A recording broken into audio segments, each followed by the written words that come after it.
Hi there.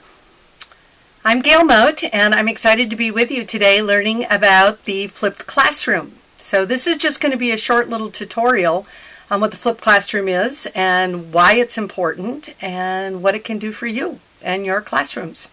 So let's start off with just a little bit of a definition of what the flipped classroom is.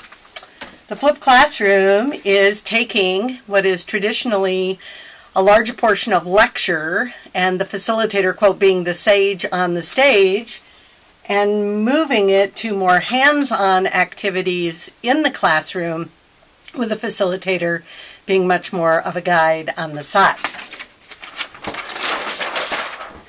One of the important parts about this is obviously Bloom's taxonomy. And so if you remember, Bloom's taxonomy starts with the very base, which is remember, which is basically can I recall the information, and then understanding, which is can I explain what it is that I've learned, apply, basically meaning can I demonstrate or put to use some of the information I've learned, analyzing, can I begin to critique and compare and contrast what's going on, can I start to evaluate, which basically means creating an argument and looking at the pros and cons, and then creating, which is basically authoring and making sure that we really have embraced what we have learned. The point here with the Bloom's taxonomy is that for learning to be truly effective and to really have a greater impact in the organization and in the learner's life, we really need to be focusing on the top portion of the pyramid. Analyzing, evaluating, creating, applying, analyzing, evaluating, and creating. The challenge is that in most traditional classrooms, we spend most of our time on the bottom of the pyramid, helping people to remember and understand and simply to start to apply. If you think about it, a traditional coaching class might spend an awful lot of time on what coaching is and why it's important and the different techniques of coaching.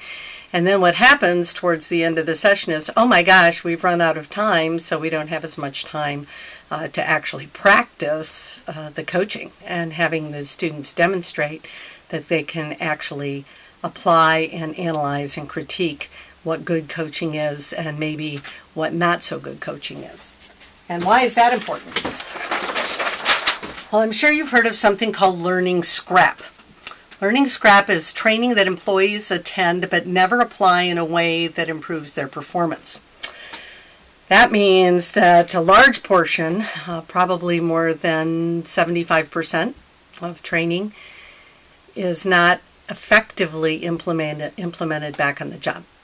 And for us as trainers, that's kind of a poor return on investment. So one of the things that research has shown is that we need to spend more time in the classroom delivering for application, which means, again, we need to be spending more time in Bloom's higher parts of the pyramid. We need to be decreasing the amount of lecture and increasing the amount of hands-on activities so that our students and our participants can actually grasp and apply and analyze and evaluate and start to create what's going on in the classroom. So the flipped classroom model has 4 parts to it: demonstration and application, meaning making, experiential engagement, and concept exploration. So let me just briefly give you an example of how this all works. So demonstration and application is basically being able to show that you understand the materials. So I'm going to give you a real life example. I recently completed an accreditation for something called the 5 Behaviors of a Cohesive Team. And when we went through this training, which by the way was all done online, but it really did model the flipped classroom. Let me kind of explain what happened. So first of all, we were asked to go out on the website and introduce ourselves and answer a few discussion questions. We had to watch a video. We had to read the book, The 5 Dysfunctions of a Team, and then we had to watch a video of the 5 behaviors and also take an online quiz. So the very first class, what we had to do was come back in and we started to go through the model. And each class, one of the participants or two had to do what was called a teach back on one of the principles. And this is a great example of demonstration. So being able to come back in and teach back to someone what it was that you learned. So teach backs are a great way to do demonstration and application, making presentations, skits, anything like that where they can show that they can actually demonstrate some of the techniques. So that's demonstration and application. The second part of a flipped classroom is what we call meaning making, and this is allowing time for reflection so that students and participants can make sense of what they learned.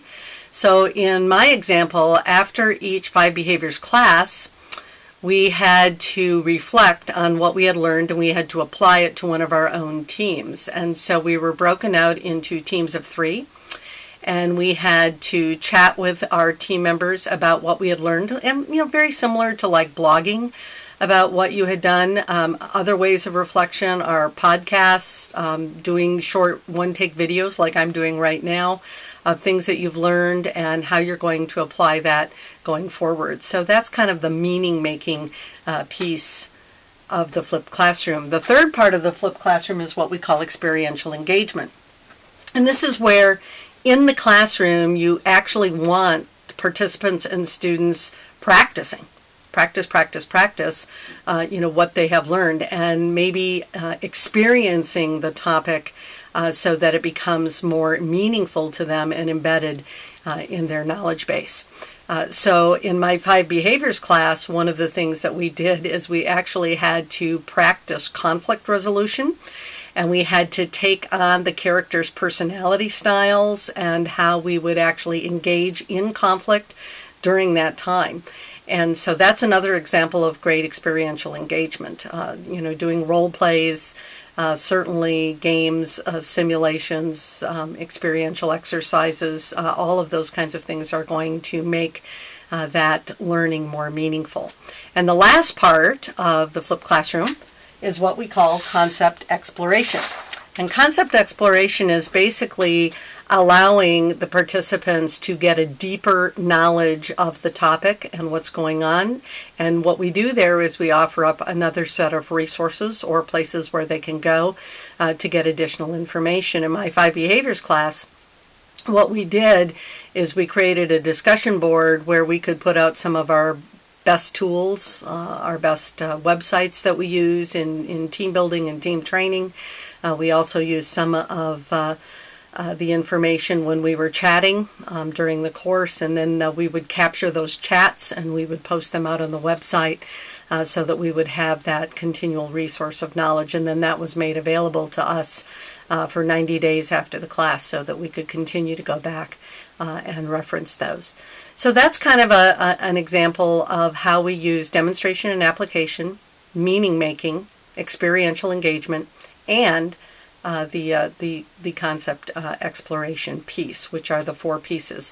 I should mention to you that demonstration and application and meaning making are what we call facilitator, these are learner generated. These are learner generated, where the experiential engagement and the concept exploration is basically facilitator suggested. So the last thing I wanted to share with you about the flipped classroom is probably one of the most important things. What's in it for me? Why should I be doing this? I personally have been in training for 27 years. And one of the things that I've always struggled with is too much content and not enough time. And if I have erred on anything, it's trying to push too much information out to the students and not having adequate time to cover everything. And unfortunately, some of the things that get missed are the practice pieces. So I have intentionally, since I have been researching and practicing and studying the flipped classroom, I have been very intentional about finding other ways to get information to my participants so that the majority of the time can be spent on applying and analyzing and evaluating and creating what is learned. One of my great mentors was Dave Meyer, the Accelerated Learning Workshop in Lake Geneva, Wisconsin. And I will always remember that he said learning is creation, not consumption.